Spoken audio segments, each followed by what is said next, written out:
Hello everyone, welcome to the channel the Zorawar classes. आप सभी का स्वागत है आज की हमारी करंट अफेयर्स की क्लास में। ये हो जाएगी अपनी 22 ऑफ जनवरी की करंट अफेयर्स की class. And my dear friend, जैसे कि आप सबको पता है कि अपना 31 ऑफ जनवरी को क्या है, सीटेट का एग्जाम है। अब मान लेते कि आपका सीटेट का एग्जाम हो गया पास सबका, ठीक है ना। उसके बाद क्या, ये इतना बड़ा क्वेश्चन मार्क, क्या सीटेट आपको जॉब देगा, है ना, क्वेश्चन मार्क। क्या सीटेट क्लियर करने के बाद जॉब लग जाएगी आप लोगों की? नहीं, क्योंकि CTET is only a eligibility criteria. आपको 90 मार्क्स लाने होते हैं, सिर्फ कितने में से 150 में से सिर्फ 90 मार्क्स लाने होते हैं। उसके बाद सीटेट का काम खत्म। आपने क्राइटेरिया जो है पार कर लिया, एलिजिबल हो गए आप उस चीज के लिए। अब क्या, अब आपको जॉब कैसे लगेगी टीचर की? आपकी वो लगेगी या तो केवीएस के द्वारा या स्टेट गवर्नमेंट में जो जॉब निकलती है, जैसे डीएसएसबी, दिल्ली में डीएसएसबी होती है, यूपी में आपका सुपर टेट वगैरह होता है, जो यूपी गवर्नमेंट है वो जॉब निकालती है, हरियाणा, रीट, राजस्थान, अलग अलग स्टेट्स की अपनी अपनी होती है ना, एनवीएस हो गया, केवीएस हो गया, ये सब। अब भाई जब हम केवीएस की बात कर रहे हैं पिछले कितने 4-5 महीनों से, तो आपको पता होगा कि मैं यहाँ पे आपको तैयारी कराता हूँ पीआरटी एंड टीजीटी की फॉर केवीएस, ओके। और अब हम 1 फैब से, मैं कई बार बता चुका हूँ, फिर बता रहा हूँ और हर क्लास में बताऊंगा अगली आने वाली, 1 फैब से हम लोग क्लास स्टार्ट करने जा रहे हैं 7 क्लासेज अ डे, ओके। अलग अलग सब्जेक्ट की क्लासेस होंगी ये आपकी मंडे टू फ्राइडे चलेंगी। ये सब चीजें मैं बता चुका हूँ। 1 फरवरी से हम लोग 7 क्लासेस स्टार्ट करने वाले हैं 31 ऑफ दिसंबर की नाइट, ठीक है। मैं आपको अनाउंस कर दूंगा, बिग अनाउंसमेंट रहेगी उस दिन एक। उसमें आपको सारी चीजें बताई जाएंगी कि आपका टाइम टेबल क्या होगा, किस टाइम पे कौन सी क्लास होगी, कौन से सर कौन सी क्लास लेंगे, reasoning, math, science, Hindi, EVS, current affairs, इनके टाइमिंग्स क्या होंगे, सीडीपी इनके टाइमिंग्स क्या होंगे, सब चीजें आपको 31 को बता दी जाएगी। So be ready for 1 February also. 1 Feb से हम लोग अपनी 7 क्लास स्टार्ट करने जा रहे हैं, ठीक है। चलिए आज का सबसे पहला क्वेश्चन लेते हैं करंट अफेयर्स का। हाल ही में प्रधानमंत्री नरेंद्र मोदी को किस ट्रस्ट का नया अध्यक्ष चुना गया है? Recently, Prime Minister Narendra Modi has been elected the new chairman of which trust? बहुत इंपॉर्टेंट क्वेश्चन है, बहुत इंपॉर्टेंट क्वेश्चन है, ओके। और ये चुना गया है सोमनाथ मंदिर ट्रस्ट का, ठीक है। सोमनाथ टेम्पल ट्रस्ट जो गुजरात में है, वहां के नए चेयरमैन चुने गए हैं हमारे देश के प्रधानमंत्री श्री नरेंद्र मोदी जी। प्रधानमंत्री नरेंद्र मोदी को विश्व प्रसिद्ध सोमनाथ मंदिर के ट्रस्ट का अध्यक्ष चुना गया है। गृह मंत्री अमित शाह भी इस ट्रस्ट में शामिल हैं। आपको बता दें कि पहले केशुभाई पटेल ट्रस्ट के अध्यक्ष थे। ये केशुभाई पटेल आपके एक्स सीएम रह चुके हैं, चीफ मिनिस्टर रह चुके हैं, कहाँ के, गुजरात के। केशुभाई पटेल ट्रस्ट के अध्यक्ष थे। पीएम मोदी, केंद्रीय गृह मंत्री अमित शाह समेत 7 लोग इसके ट्रस्टी हैं। और आपको मैंने बताई दिया है कि जो पूर्व मुख्यमंत्री केशुभाई पटेल जो हैं वो ट्रस्ट के अध्यक्ष रह चुके हैं, ठीक है। तो ध्यान रखना है आपको, सोमनाथ मंदिर ट्रस्ट के नए अध्यक्ष जो हैं वो हमारे देश के प्रधानमंत्री श्री नरेंद्र मोदी जी को बनाया गया, चुना गया है। क्वेश्चन नंबर 2 आज का ले लेते हैं। निम्न में से किस देश की सरकार ने ईस्ट इंडिया कंपनी के शीर्ष अधिकारी रॉबर्ट क्लाइव के इंडियन सिल्वर दरबार के मॉडल के निर्यात पर रोक लगा दी है? इंपॉर्टेंट क्वेश्चन है भाई लोग ये भी।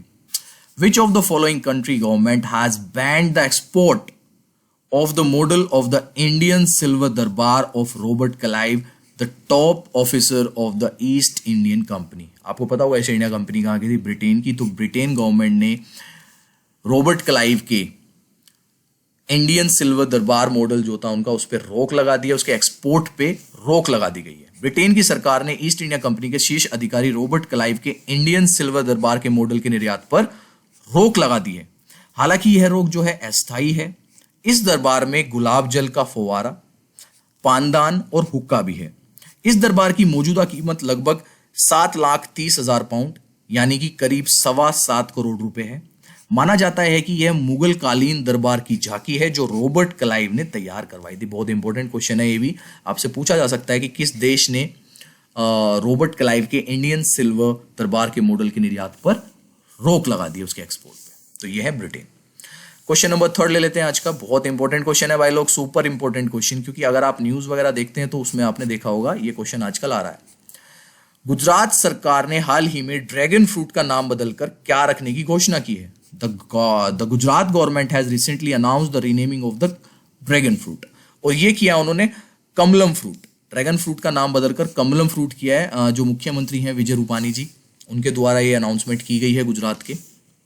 गुजरात के मुख्यमंत्री विजय रूपानी ने कहा है कि राज्य सरकार ने ड्रैगन फ्रूट का नाम बदलकर कमलम फ्रूट करने का फैसला किया है। ड्रैगन फ्रूट को सुपर फ्रूट माना जाता है और यह देखने में भी काफी आकर्षक लगता है। मुख्यमंत्री ने कहा है कि इस समय बाजार में उपलब्ध यह सबसे महंगा फल है। कैक्टस प्रजाति के पौधे में यह फल उगता है और शरीर की रोग प्रतिरोधक क्षमता बेहतर करने के लिए इसका उपयोग किया जाता है, लोग इसको खाते हैं। तो ध्यान रखना है, जो ड्रैगन फ्रूट है उसका नाम गुजरात गवर्नमेंट ने चेंज करके कमलम फ्रूट कर दिया है। बहुत इंपॉर्टेंट क्वेश्चन है, ठीक है जी, न्यूज वगैरह में धड़ल्ले चल रहा है इस टाइम ये। क्वेश्चन नंबर 4 लेते हैं आज का। भारत ने हाल ही में ईरान के चाबहार बंदरगाह को कितने हार्बर क्रेन की आपूर्ति की है? How many harbour cranes has India recently supplied to the Chabahar port of Iran? और ये दिए इंडिया ने 2, ठीक है, 2 हार्बर क्रेन जो है इंडिया ने उन्हें दी है। भारत ने हाल ही में कहा है कि उसने $2.5 करोड़ से अधिक के एक सौदे में ईरान के चाबहार बंदरगाह को 2 मोबाइल हार्बर क्रेन की आपूर्ति की है। इस कदम से बंदरगाह को बिना बाधा के माल चढ़ाने उतारने में मदद मिलेगी। इन क्रेनों से बंदरगाह पर माल के प्रबंधन में कार्य में तेजी आएगी। भारत ने कोरोना संक्रमण की स्थिति में सुधार होते हुए बंदरगाह के विकास का कार्य तेज किया है, ठीक है जी। तो ये भी इंपॉर्टेंट है क्वेश्चन आप लोगों के लिए। चलिए क्वेश्चन पूछा जाएगा, क्वेश्चन नंबर 5। भारत ने सबसे पहले निम्न में से किस पड़ोसी देश को 1.5 करोड़ वैक्सीन कोविडशील्ड के डोज अनुदान सहायता के तहत उपहार किए हैं? India has first gifted 1.5 crore corona vaccine to Covishield under dose grant assistance to which of the following neighbouring country? और ये दिया इंडिया ने भूटान को। इसीलिए कहता हूं कि जब भी हम करंट अफेयर्स की बात करते हैं तो न्यूज बहुत इंपॉर्टेंट हो जाती है। ये सारी चीजें मैंने न्यूज में अपने आप देखी हैं यहां पे क्वेश्चन डालने से पहले, और जो लोग न्यूज पढ़ते हैं उन सबको भी पता होगा। भारत ने सबसे पहले भूटान को 1.5 करोड़ वैक्सीन कोविडशील्ड के डोज अनुदान सहायता के तहत उपहार किए हैं।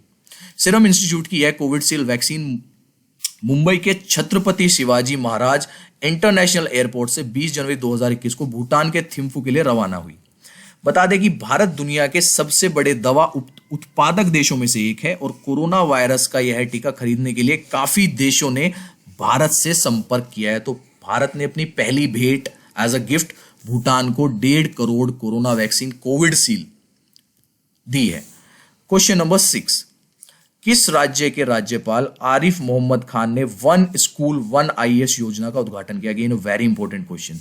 The governor of which state Arif Mohammad Khan has inaugurated the 1 school 1 IAS scheme? और ये किया गया आपका केरला गवर्नमेंट, केरला में, ठीक है ना। केरला के राज्यपाल आरिफ मोहम्मद खान ने ये इनोग्रल किया है। केरला के राज्यपाल आरिफ मोहम्मद खान ने 1 स्कूल 1 IAS योजना का उद्घाटन किया है। इसे वैदिक इंस्टीट्यूट फाउंडेशन स्कॉलरशिप प्रोग्राम के तहत शुरू किया गया है। केरल के राज्यपाल आरिफ मोहम्मद खान ने राज्य के 10,000 प्रतिभाशाली लेकिन आर्थिक रूप से कमजोर बच्चों को मुफ्त में प्रशासनिक सेवा एवं अन्य प्रतियोगी परीक्षाओं की कोचिंग देने की योजना की शुरुआत की और इस योजना का नाम रखा गया है 1 स्कूल 1 IAS। इंपॉर्टेंट क्वेश्चन है, ओके, क्योंकि पढ़ाई से रिलेटेड है इसलिए कह रहा हूं। Question number next, question number 7 देखते हैं आज का। भारत और किस देश ने हाल ही में सूचना एवं संचार प्रौद्योगिकी ITC के क्षेत्र में सहयोग बढ़ाने के उद्देश्य से एक समझौते ज्ञापन पर हस्ताक्षर किए हैं? India and which country have recently signed a memorandum of understanding with the aim of increasing cooperation in the field of information and communication technology, that's been ITC। और ये इंडिया ने किया जापान के साथ। जापान के साथ अगर हम इंफॉर्मेशन एंड कम्युनिकेशन टेक्नोलॉजी में काम कर रहे हैं तो वो अच्छा ही है। भारत और जापान ने हाल ही में सूचना एवं संचार प्रौद्योगिकी के क्षेत्र में सहयोग बढ़ाने के उद्देश्य से एक समझौते ज्ञापन पर हस्ताक्षर किए हैं। भारत सरकार का दूरसंचार विभाग और जापान सरकार का संचार मंत्रालय 5G से जुड़ी प्रौद्योगिकी को दूरसंचार सुरक्षा, आपात प्रबंधन और सार्वजनिक सुरक्षा आदि क्षेत्रों में आपसी सहयोग बढ़ाएंगे। इसके अलावा जापान के उद्योग जगत के भागीदारियों और सूचना प्रौद्योगिकी क्षेत्र की भारत सरकार की कंपनियों के बीच सहयोग को बढ़ावा दिया जाएगा। तो इंडिया और जापान के बीच एक मऊ साइन हुआ है। मऊ में आपको कई बार बता चुका हूं, it is memorandum of understanding. ठीक है, तो किस चीज को लेके? Information and communication technology. ठीक है जी। क्वेश्चन नंबर नेक्स्ट देखते हैं, क्वेश्चन नंबर 8। अमेरिका के ओपन स्काई संधि यानी कि ओपन स्काई ट्रीट से अलग होने की घोषणा के बाद किस देश ने भी इस संधि से अपना नाम वापस ले लिया है? Which countries has also announced its withdrawal from the treat after the US announced its separation from the open sky treat? और ये अमेरिका के बाद रूस ने भी, दो बड़े देशों ने एक के बाद एक अपना नाम वापस ले लिया है ओपन स्काई ट्रीट से, ओपन स्काई संधि से। अमेरिका के ओपन स्काई संधि से अलग होने की घोषणा के बाद रूस ने भी इस संधि से अपने नाम के वापसी की घोषणा कर दी है। रूस के अनुसार यह संधि सदस्य देशों की सीमाओं में सैन्य गतिविधियों की जांच के लिए गैर हथियार वाले निगरानी विमानों की उड़ान की अनुमति देती है, और इस संधि से अमेरिका की वापसी के कारण रूस के सामरिक हितों पर गंभीर खतरा जो है उत्पन्न होता है। इस वजह से जैसे ही अमेरिका ने बैक ऑफ किया, उसके पीछे पीछे रूस ने भी इस संधि से अपना नाम वापस ले लिया। क्वेश्चन नंबर 9 देख लेते हैं आज का। निम्न में से कौन सा भारतीय विकेटकीपर बल्लेबाज सबसे कम 27 पारियों में 1000 रन बनाने वाले पहले भारतीय बल्लेबाज बन गए हैं? ध्यान रखना है, विकेट कीपर लिखा है यहाँ पे। Which of the following Indian wicketkeeper batsman has become the first Indian batsman to score 1000 runs in just 27 innings? Okay, और ये है हमारे ऋषभ पंत, अभी फिलहाल जिन्होंने हमारी टेस्ट सीरीज जिताई है ऑस्ट्रेलिया के खिलाफ गाबा में पिछले 35 साल से ऑस्ट्रेलिया कोई भी मैच नहीं हारी थी, और इंडिया की एक तरह से बी टीम से हार गई है वो, क्योंकि हमारे 6 मेन प्लेयर तो इंजर्ड ही थे। भारतीय विकेटकीपर बल्लेबाज ऋषभ पंत सबसे कम 27 पारियों में 1000 रन बनाने वाले पहले भारतीय बल्लेबाज बन गए हैं, बीइंग अ विकेटकीपर। पंत ने यह आंकड़ा 27वीं पारी में छुआ है, जबकि धोनी ने 32 पारियों में 1000 रन पूरे किए थे। इंग्लैंड के खिलाफ साल 2018 में टेस्ट क्रिकेट में पदार्पण करने वाले पंत इंग्लैंड और ऑस्ट्रेलिया में शतक जमाने वाले भारत के अकेले विकेटकीपर बल्लेबाज भी हैं। वे अब तक 16 टेस्ट मैच में 1088 रन बना चुके हैं, जिसमें 2 शतक और 4 अर्धशतक शामिल हैं। ठीक है, तो ये ऋषभ पंत है। अच्छा इंपॉर्टेंट क्वेश्चन है, आ सकता है बिल्कुल, और ऋषभ पंत के लिए एक बहुत ही बड़ी उपलब्धि भी है। आज का लास्ट क्वेश्चन ले लेते हैं। किस राज्य के पूर्व राज्यपाल एवं उत्तर प्रदेश के पूर्व राजस्व मंत्री माता प्रसाद का हाल ही में निधन हो गया है? Former governor of which state and former revenue minister of Uttar Pradesh Mata Prasad पास्टेड away recently, और ये थे आपके अरुणाचल प्रदेश के। अरुणाचल प्रदेश में क्या है, पूर्व राज्यपाल लिखा है, किस देश किस स्टेट के, किस राज्य के पूर्व राज्यपाल, तो ये अरुणाचल प्रदेश के पूर्व राज्यपाल रहे हैं हमारे। ओके, अरुणाचल प्रदेश के पूर्व राज्यपाल एवं उत्तर प्रदेश के पूर्व राजस्व मंत्री माता प्रसाद का हाल ही में निधन हो गया है। राजनीति में स्वर्गीय बापू जगजीवन राम को अपना आदर्श मानने वाले माता प्रसाद जिले के शाहगंज विधानसभा क्षेत्र से कांग्रेस की टिकट पर 1957 से 1974 तक लगातार 5 बार विधायक रहे। 1980 से 1992 तक 12 वर्ष तक उत्तर प्रदेश विधानसभा परिषद के सदस्य भी रहे हैं। देश की नरसिंह राव सरकार ने 21 अक्टूबर 1993 को इन्हें अरुणाचल प्रदेश का राज्यपाल बनाया, और 31 मई 1999 तक ये राज्यपाल रहे। मतलब कि करीब 6 साल ये राज्यपाल रहे हैं। कहाँ के? अरुणाचल प्रदेश के। इनका नाम क्या है? इनका नाम है माता प्रसाद, और हाल ही में इनका निधन हो गया है। ये भी इंपॉर्टेंट क्वेश्चन बनता है। ठीक है जी। So that's all, these are the top 10 questions for today of current affairs. I hope you like it. आज मॉर्निंग नहीं आके आज शाम को आ गई, लेकिन आएगी जरूर। मेरी कोशिश रहती है कि भाई अगर मॉर्निंग मेरे को टाइम नहीं मिल रहा है तो आप लोगों के लिए करंट अफेयर्स जरूर लाई जाए। चलिए फ्रेंड्स, फिर मिलेंगे कल लाइव में रात को 9 बजे। Bye everyone, take care.